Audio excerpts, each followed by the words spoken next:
everybody. I'm Bob Fryer with INTERPHEX TV, and we are joined by Tina Morris. She is the CEO of AAPS, American Association Pharmacological Scientists. Pharmaceutical Scientists.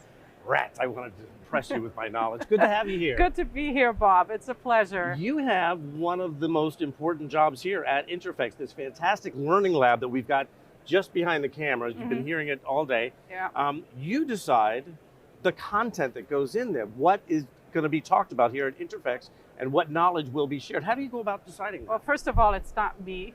Not alone, I'm sure you have a team. We've had a fantastic team from AAPS working on that. As we're an individual member-based organization, over 7,000 scientists in pharma, end-to-end from discovery to commercialization, which is what we're talking about here. So we've had a committee, the Scientific Programming Advisory Committee, led by Carl Allensbach. Our attendees have heard him moderate in there and speak, and Bill Weiser as the vice chair.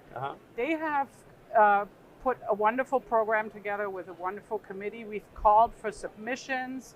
We've had great programming ideas come in. So it's really a curated content that's meant to really enrich and deepen the experience of attendees here at INTERPHEX. And you know, the thing about INTERPHEX is it's not an association. It doesn't have members who have to do continuing education. There would be classes.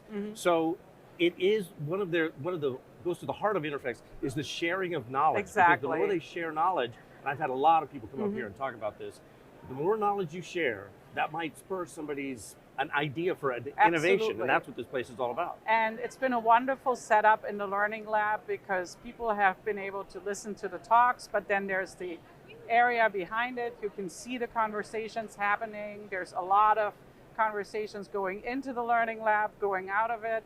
I can't compliment our colleagues from RX enough how they set it up. It's really a stunning space with the headphones. People can be in the talk, but then you can walk right out and talk to somebody. It's been very interactive, and that's really what we want to create. Conversations, sparking innovation. We want to encourage the people who come to this meeting every year to maybe bring the next generation of influencers and decision makers.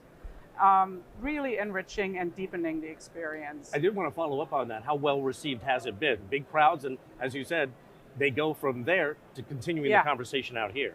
So based on all the we've been taking lots of feedback, both the team from AAPS that's here on the floor in the Learning Lab. I know our colleagues from RX have been very busy. What we've been hearing so far has been tremendously positive. We're very happy with the crowds that are in there. Obviously, we also share some partner organizations here that they're partner organizations on the floor that also support AAPS. We're grateful for that. We also want to make sure they're happy. The feedback we've been hearing has been tremendously positive. And going forward, it probably will attract bigger crowds in the future, and that's not a bad thing. That's not a bad thing. That's really our goal, to make this even bigger and better. And we're excited that this is a multi-year partnership. It's been a wonderful collaboration, and we look forward to doing more every year to continue to make this the premier meeting. You know, one of the things that I think the Learning Lab is so important for is because this industry seems to be growing at an exponential pace. The advent of artificial intelligence, everything is just going that much faster, and it's more of a challenge for people like you to stay ahead of that. Exactly, you're completely right. I mean, the pace of innovation keeps accelerating. I feel like perhaps accelerated through the pandemic because of the pharma was at the center of solving many of those problems. The acceleration in the development and the innovation has been tremendous. And I think partnering like this with two organizations to continue to increase that is really a wonderful opportunity. Is there buzz around the show floor like, you know what, you need to get in there? It's a huge buzz, and we can see the energy in the room, the conversations that are happening. I've talked to a lot of people in my network who are at the meeting, who are excited about it. There's definitely a great buzz at this meeting. We love it.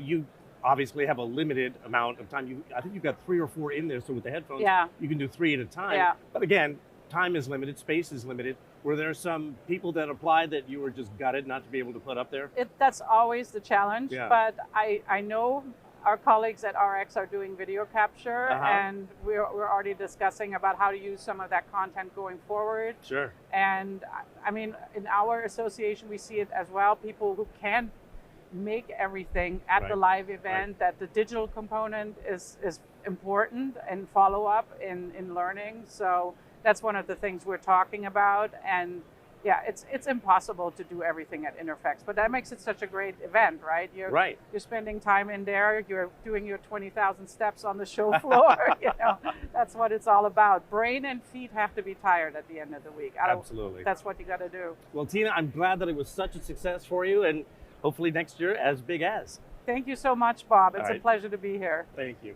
And for INTERPHEX TV, I'm Bob Fryer.